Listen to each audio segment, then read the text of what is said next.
AIIMS দৰে পূৰ্বতে সদায় দিল্লীত আছিল এইমছ সেই এইমছ অসমলৈ অনা হ'ল অসমৰ আন্দোলনৰ যোগেদি লাভ কৰা প্ৰতিটো শোধানাগাৰ অৱস্থা অত্যন্ত ভয়াৱহ আছিল মৃত্যুপায় অৱস্থা হৈছিল নুমলীগড় ৰিফাইনেৰী হওক গুৱাহাটী ৰিফাইনেৰী হওক ডিগবৈ ৰিফাইনেৰী হওক বঙাইগাঁও ৰিফাইনেৰী হওক শোধানাগাৰ কেইটাৰ খাৰুৱা তেলৰ অভাৱৰ বাবে মৃত্যুমুখী যাত্ৰা আৰম্ভ হৈছিল কংগ্ৰেছ চৰকাৰে এটাও উদ্যোগ লোৱা নাছিল কিন্তু সেই শোধানাগাৰ পুনৰ শক্তিশালী কৰাৰ যাত্ৰা যদি কোনোবাই বিশেষ উদ্যোগ ল'লে সেইগৰাকী মহান নেতা প্ৰধানমন্ত্ৰী নৰেন্দ্ৰ মোদী ডাঙৰীয়া ৪৫,০০০ কোটি টকা এই অভাজন মুখ্যমন্ত্ৰী থাকোঁতে তেখেতে ঘোষণা কৰিলে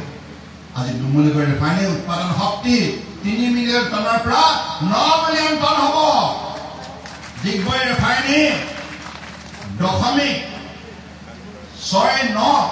মিলিয়ন টনৰ পৰা ১ মিলিয়ন টন হ'ব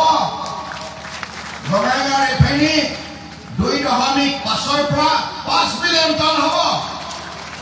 গুৱাহাটী ৰিফাইনেৰী 1.5 মিলিয়ন টন এই হৈছে পৰিৱৰ্তন যি পৰিৱৰ্তনে আজি অসমীয়া সমাজ জীৱনলৈ এটা নতুন আশাৰ বতৰা কঢ়িয়াই আনিছে আজি আমাৰ খেতিয়কসকলে ধান খেতিৰ মাজতে এৰি দিছিল তেখেতসকলক সোধা যায় মই কেতিয়াবা সুধো আমাৰ মেজাই কলাক্ষত মৰাণ সমষ্টিৰ মই বিধায়ক আছিলোঁ মোৰ এতিয়াও মনত আছে ডিব্ৰুগড় মই সাংসদো আছিলোঁ বহু লোকক মই সুধো যে আপোনালোকৰ খেতি বহুত ভাল হয় কিমান পায় বছৰেকত ধান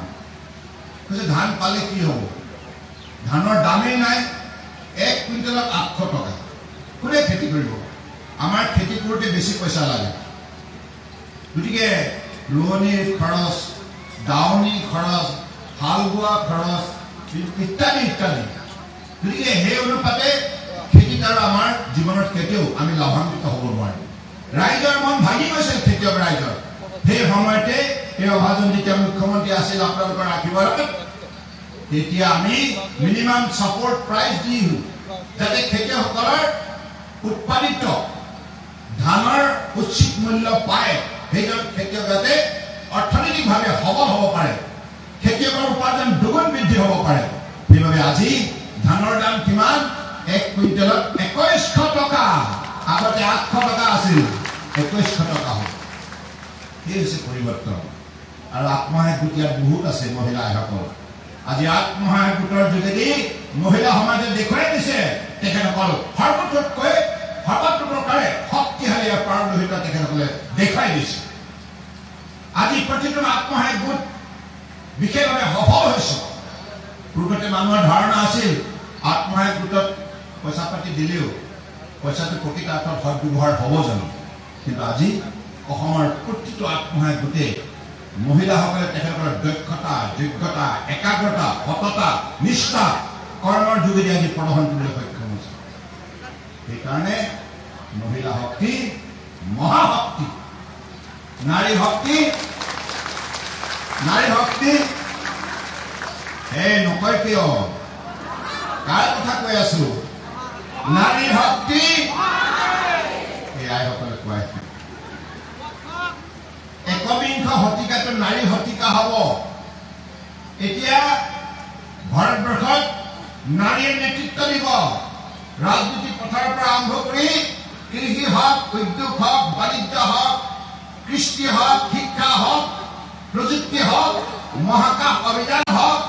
মহাসাগৰ অভিযান হওক সকলো ক্ষেত্ৰতে নাৰীয়ে দক্ষতা প্ৰদৰ্শন কৰিব ভাৰতবৰ্ষক নাৰীয়ে নেতৃত্ব দি এইখন ভাৰতবৰ্ষক বিশ্ব শ্ৰেষ্ঠ ৰাষ্ট্ৰ কৰিব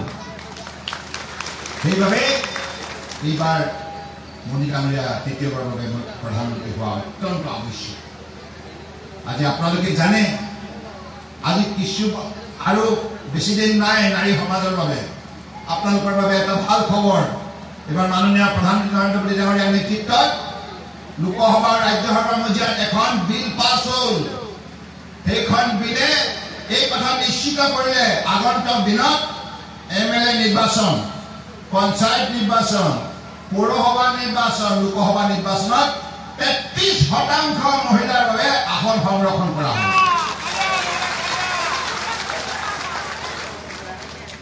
এতিয়া আৰু আমি কিছুদিনৰ পাছত এৰি দিব লাগিব আমি তলত বহিম আপোনালোকে ভাষণ দিব আমি দিম